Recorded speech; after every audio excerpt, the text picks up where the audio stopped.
I'm Holly Thomas. I'm from Gatesville, Texas, and I was a 2019 Arizona National Senior Beef Showman. I grew up on the 1,500 acres that we live on now, and my parents were really big into commercial cattle and the 2 livestock auction barns that we still have now. And when I was, turned 8 years old, being able to start, I got involved, and at first it was kind of a hobby, like a weekend deal, and the longer I was in it and met more people, I just fell in love with it, and it just became a real passion of mine. Since I've been able to show all species the past 10 years, I've really gravitated towards cattle, and I don't know if it's their personalities or just there's so much to do throughout the day I don't really get bored of it, or if it's just the industry as a whole and all the people I've met and the connections I've made over the past 10 years that's really made me fall in love with it. Probably the best piece of advice I've ever received would be from Brandon Horn, and that was, if you're not gonna give it 100%, then just don't do it at all. If I could give my 8-year-old self some advice, it would be that it's okay to fail, and it's probably best that you do. That way, whenever you reach that goal you've been working so hard to reach, it means a lot more to you because all your hard work paid off. So my good luck charm, I have 3 of them, and one is a $5 bill from a really good show dad, and one of them is an ear tag from one of my favorite steers that I always keep in my harness, and then my third one, which is probably my favorite, is a written note from my grandpa that I keep in my harness at all times whenever I show. My favorite steer that I've had would be Dave. He was a Hereford from Open Bar that we named Dave after David Waldrop, and he was actually the reserve champion steer at Fort Worth this past year.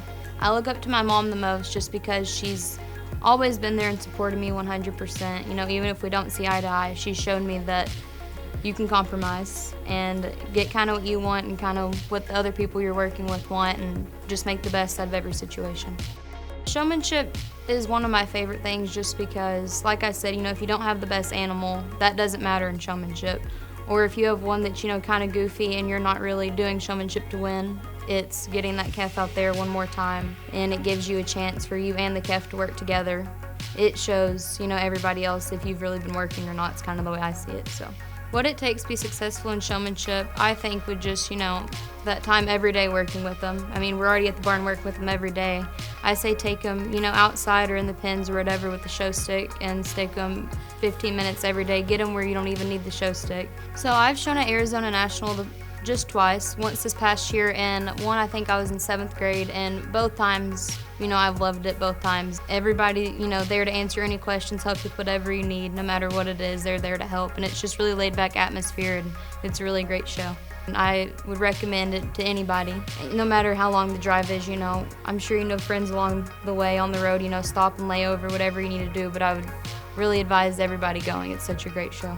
Winning showmanship at Arizona National, it meant a little bit more than just, any showmanship, because it's a national show, and there were so many heats, and it was such a, long period of time to be in the ring, but finally here on the mic that either you're winning or you get the champion slap, it just such a relief and like a weight off your shoulders. And looking back, senior year, one of my last shows, because of everything that's gone on, it means a lot to me that my last, chance at showmanship, I was able to reach my goal, and it was at Arizona National.